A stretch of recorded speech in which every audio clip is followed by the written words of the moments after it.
요즘 많은 분들이 화물 운송업을 준비하시는데요.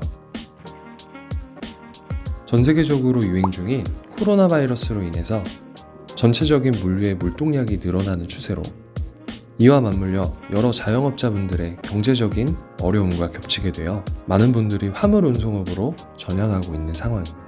운송업을 가볍게 운전만 하면 되는 거 아닌가? 라고 생각하시는 분도 많으실 텐데요.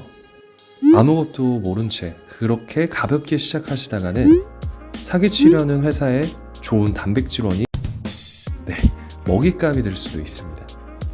이번 콘텐츠에서는 화물 운송업을 시작하려는 분들을 위해 꼭 알아야 하는 정보인 물대비가 무엇인지에 대해서 설명해 드리도록 하겠습니다.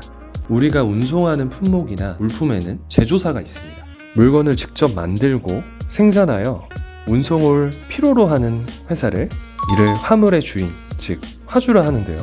여러 화주들의 운송권을 가지고 실제로 품목과 물품을 운송하는 회사를 물류업계에서는 원청사라고 합니다.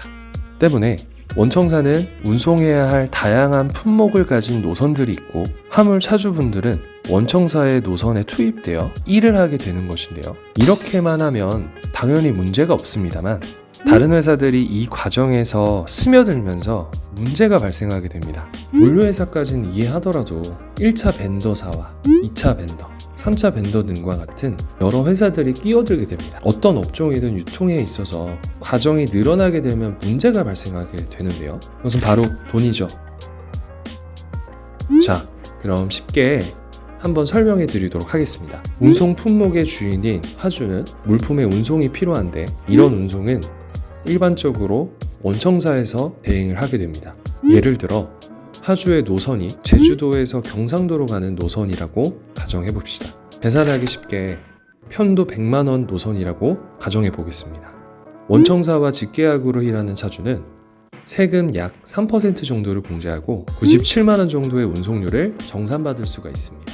그런데 만약 원청사 직계약이 아닌 물류회사와 벤더사가 낀다면 어떨까요? 이렇게 원청사와 화물의 차주가 다이렉트로 진행했던 계약과 운송비 정산이 1차 벤더사, 2차 벤더사 등이 끼게 되면서 이러한 형태가 되어버립니다. 이렇게 될 경우 문제점이 무엇일까요? 원청사로부터 받아야 할 운송료를 물대비라는 명목하에 물류 벤더사에게 수수료가 빠지게 됩니다. 어디선가 많이 보던 구조죠.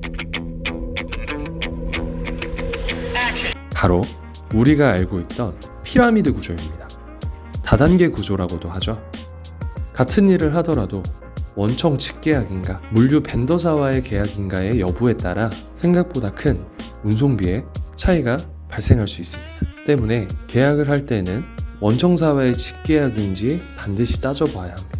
보시는 것처럼 간단히 계산해 보더라도 엄청난 차이라는 것을 확인할 수 있었습니다. 마지막으로 정리하자면 물대비란 화물의 차주가 받아야 하는 운송료 중 벤더사에서 화물의 차주로부터 공제하는 영업 수수료를 뜻합니다. 운송업을 준비하시는 예비 차주분들은 꼭 원청사 직계약인지 확인하고 물대비 공제 없이 투명하게 운송업을 시작하시길 바라겠습니다.